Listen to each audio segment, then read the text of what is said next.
ఏం ఏం చెప్పారు డాక్టర్ గారు?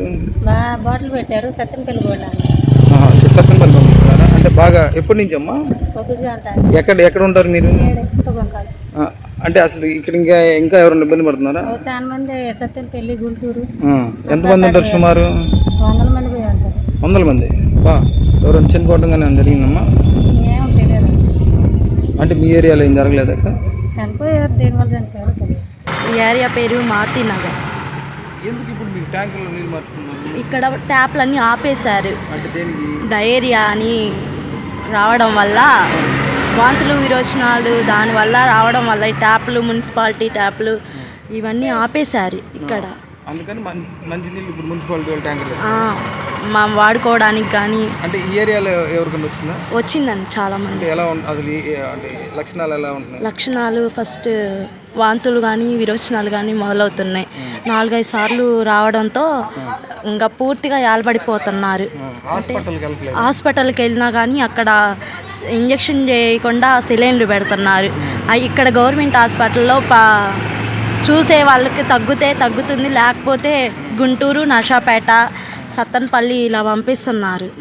అక్కడ బాగవుతుంది బాగైన వాళ్ళకి, లేకపోతే ఇంకా మనిషి పూర్తిగా చనిపోయే లక్షణాలకి కోల్పోతున్నారు. చనిపోయారు.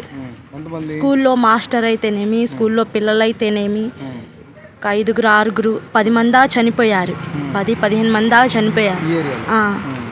అలా చనిపోయారు. ఆ వాటర్ ఆపేసి ఇక్కడ ట్యాంకర్ల ద్వారా మాకు వాటర్ అందిస్తున్నారు మున్సిపాలిటీ వాళ్ళు. అంటే ఏమవుతుంది ఒక్కొక్కరికి? వాంతులు విరోచనాలా? ఇప్పుడు ఎలా ఉంది పరిస్థితి వాళ్ళది? అంటే ఏమైంది అసలు? అంటే వాళ్ళకి ఎలా ఉన్నాయి లక్షణాలు, ఎలా ఉన్నాయి అన్న వచ్చిన వాళ్ళకి? అంటే ఎలా? ఎంతమంది చనిపోయారు మీ ఏరియాలో? ఇప్పుడు ఒక మున్సిపాలిటీ వర్కర్ చనిపోయింది, మాస్టర్ కానీ చనిపోయింది. ఎవరమ్మా? దేనికి? డయేరియాతో. ఇప్పటి వరకు అయితే ఎంతమంది? మొత్తం 4 చనిపోయారు. అందరు దీనివల్లే.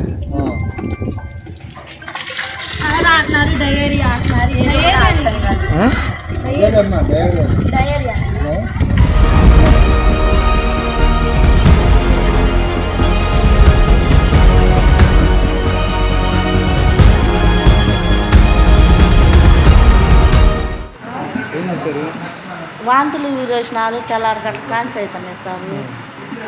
సత్తెనపల్లి పంపిస్తాంలే పిల్లల హాస్పిటల్కి అన్నారు. సత్తెనపల్లి ఇక్కడ తగ్గలేదు సార్. మరి ఇక్కడే లిల్లీ నగరం. ఏం మరి ఏంటికి మరి మాకు తెలియదు సార్. డయేరియా ఆంధ్రప్రదేశ్లో ఇప్పుడు ఒక సంచలనంగా మారింది. డయేరియా వల్ల పిడుగురాళ్ళ, అంటే పల్నాడు జిల్లాలో ఉన్న పిడుగురాళ్ళ గ్రామంలో చాలామంది కూడా డయేరియా బాధితులు అయితే ఉన్నారు. ఇప్పటికే కొంతమంది చనిపోయిన దాఖలాలు కూడా ఉన్నాయి. అయితే ఇక్కడ డయేరియా ప్రబలతం వాటర్ కంటామినేటా లేకపోతే దేనివల్ల అనేది కూడా ఇప్పటికీ అంటే ప్రభుత్వ అధికారులు దాని మీద అయితే ఒక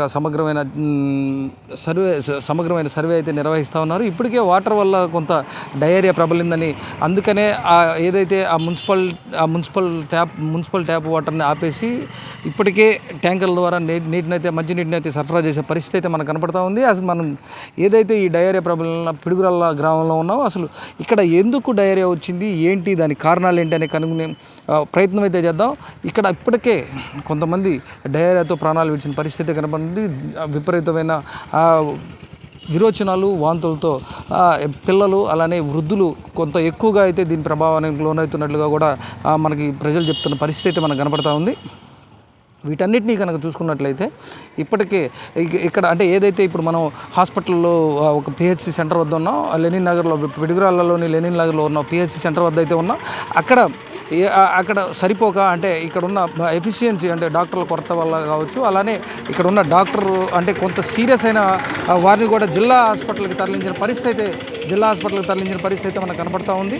అయితే వీటన్నిటిని గురించి కూడా మనం డాక్టర్తో మాట్లాడి అసలు ఎందుకు వస్తుంది, ఏంటి, ఎలా, ఎటువంటి నివారణ చర్యలు తీసుకోవాలి, డయేరియా వచ్చిన ప్రజలు ఎలా జాగ్రత్తగా ఉండాలనే దాని మీద కొంత సమాచారం అయితే సేకరించే ప్రయత్నం చేద్దాం. పిడుగురాల లలినగర్లో ఉన్న పిహెచ్సిలో అయితే మనం ఉన్నాం. డాక్టర్ మురళీకృష్ణ గారితో మనం ఉన్నాం. అసలు ఎందుకు ఈ ఏదైతే ఈ డయేరియా అనేది ఎందుకు వస్తుంది, దీనికి నివారణ చర్యలు ఎలాంటిది, ప్రజలు ఎలాంటి చర్యలు తీసుకోవాలనే దాని మీద ఒకసారి అడిగి ప్రజలకు ఉన్న సందేహాలు నివృత్తి చేసే ప్రయత్నం అయితే చేద్దాం. మురళీకృష్ణ గారు ఒకసారి చెప్పండి, అసలు ఎందుకు డయేరియా వచ్చే అవకాశాలు? యాక్చువల్గా ఇప్పుడు మనకి 3వ తారీఖు నుంచి మన పిడుగురాళ్ళలో ఇప్పుడు మనమున్న ఈ మారుతి నగర్, లెనిన్ నగర్లో డయేరియా కేసులు అనేవి స్టార్ట్ అయినాయండి.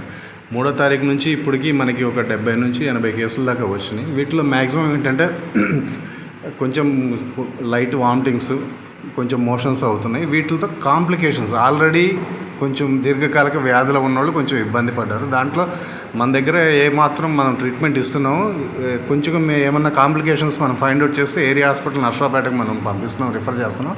అక్కడ నుంచి ఒక 2 కేసులు అయితే కొంచెం బాగలేదని జీజీహెచ్ గుంటూరుకి వెళ్ళడం జరిగింది.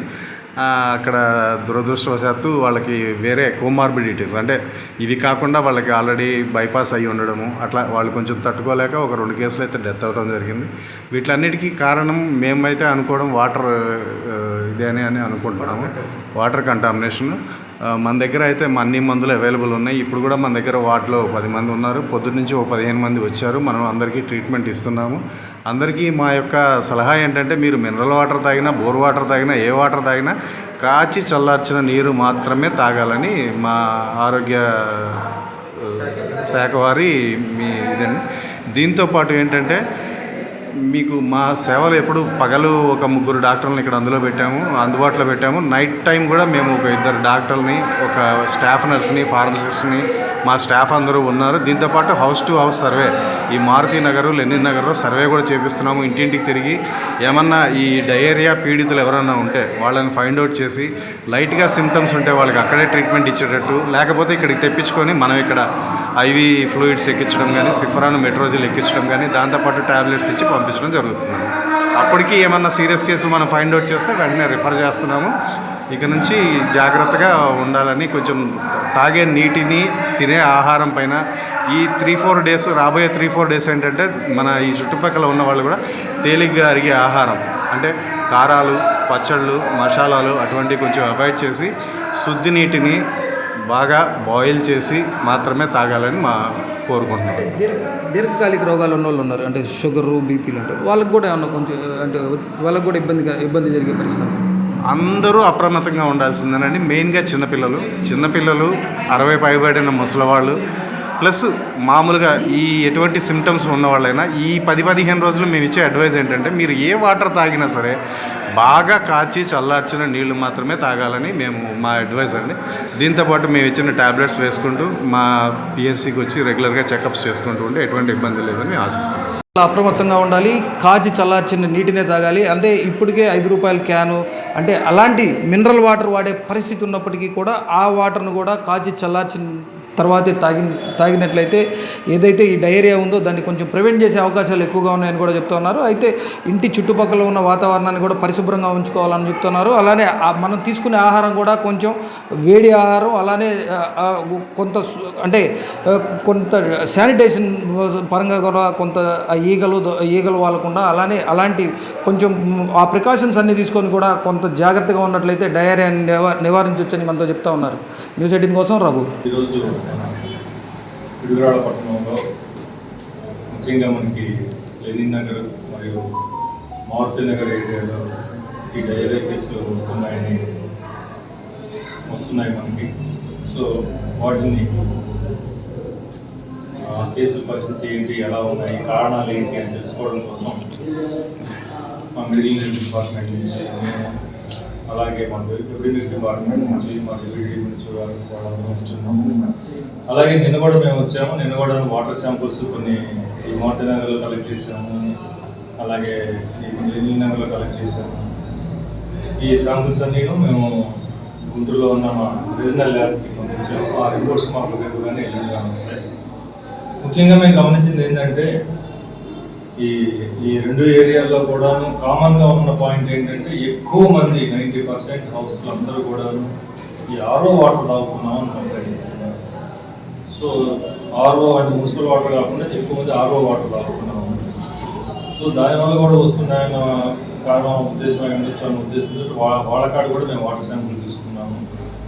అలాగే మా MLHPs కూడాను తీసుకున్నారు, అవి టెస్ట్ చేసాం, కొన్నిట్లో మాకు పాజిటివ్ వచ్చినాయి.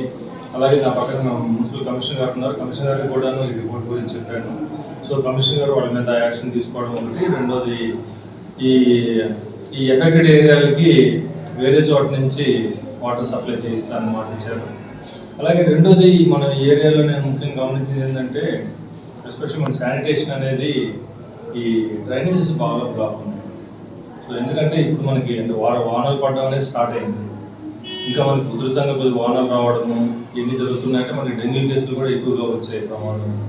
కాబట్టి ఇప్పుడే పనిలో పనిగా ఇవి కూడాను మొత్తం క్లియర్ చేసుకుంటే మనం డ్రైనేజ్ క్లియర్ చేసుకోవడము, ఎక్కడ వాటర్ స్టాగ్నెంట్ అనేది లేకుండా చేసుకుంటే మనకి డెంగ్యూ కేసులు కూడాను, ఎందుకంటే పోయిన సంవత్సరం మనకి అర్బన్ ఏరియాలో తీసుకుంటే ఈ ఏరియాలోనే మనకి ఎక్కువ కేసులు వచ్చినాయి డెంగ్యూ కేసులు. సో ఈ సంవత్సరం అటువంటివి జరగకూడదనే ఉద్దేశంతో మున్సిపల్ కమిషనర్ గారితో కూడా మాట్లాడి చెప్పడం జరిగింది. సార్ కూడాను ఈ ఏరియా మొత్తం కూడాను క్లీన్ చేపిస్తాను మాట ఇచ్చారు. ఈ డెంగ్యూ మన డయేరియా కేసుల విషయానికి వచ్చేటప్పటికి ఆల్రెడీ మనకి ఇప్పుడు ఒక 3 days నుంచి మనకి కేసులు వస్తున్నాయి కాబట్టి మినిమం ఇంకో 2 రోజుల్లో మనకి కేసులు తగ్గుముఖం అనేది డెఫినెట్గా పడుతుంది. ఎందుకంటే మనం కేసులు వచ్చిన రోజే మనం అన్ని జాగ్రత్తలు తీసుకున్నా కానీ పూర్తి స్థాయిలో కనీసం 3-4 days ఉంటాయి. కాబట్టి మనకి ఇంకో 2 daysలో పూర్తి స్థాయిలో కేసులు అనేవి పూర్తి స్థాయిలో తగ్గుముఖం పడుతుందని ఆశిస్తున్నాను.